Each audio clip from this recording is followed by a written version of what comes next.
দেখুন, আপনার নিজের মূল্য আপনি নিজেই তৈরি করুন। সহজে পাওয়া যায় এই তকমা যেন আপনার পরিচয় না হয়। কেন এই কথাগুলি বললাম সেটা একটু খুলে বলি। আপনার যদি পান্তা ভাত খেতে ভালো লাগে কাঁচা মরিচ পেঁয়াজ দিয়ে, যদি খেয়ে তৃপ্তি আসে, তাহলে এটা আপনার ব্যাপার, কাউকে বলতে যাবেন না।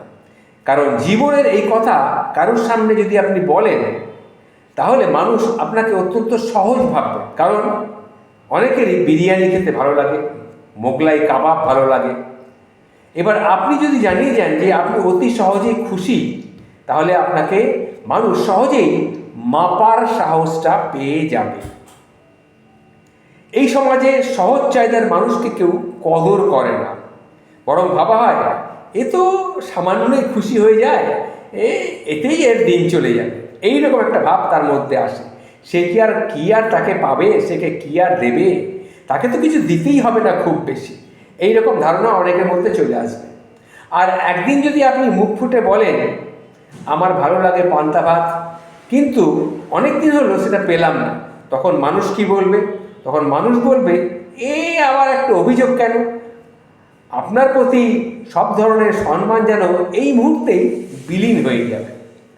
তারা ভুলে যাবে আপনি কতদিন নীরবে সহ্য করেছেন, কতবার চাওয়াকে চেপে রেখেছেন, তবু সম্পর্কটা টিকিয়ে রাখতে, শান্তি বজায় রাখতে আপনি চাইতেন।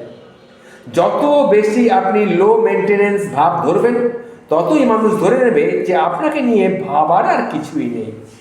এমনকি আপনি যদি একদিন নিজের ভালো লাগার কিছু চান, সেটাও লাগবে দাবি, চান বা বিরক্তি। তাদের কাছে চাপ হয়ে যাবে বিরক্তির কারণ, যদি কিছু ভালো আপনি চান। তাই নিজেকে এমনভাবে ছোট করে তুলবেন না যে আপনি কিছুই চান না, আপনার কিছুই লাগে না। এই ভাবটা কারোর কাছে তুলবেন না। আপনার অনুভবের কিন্তু দাম আছে, আপনার চাহিদার মূল্য আছে।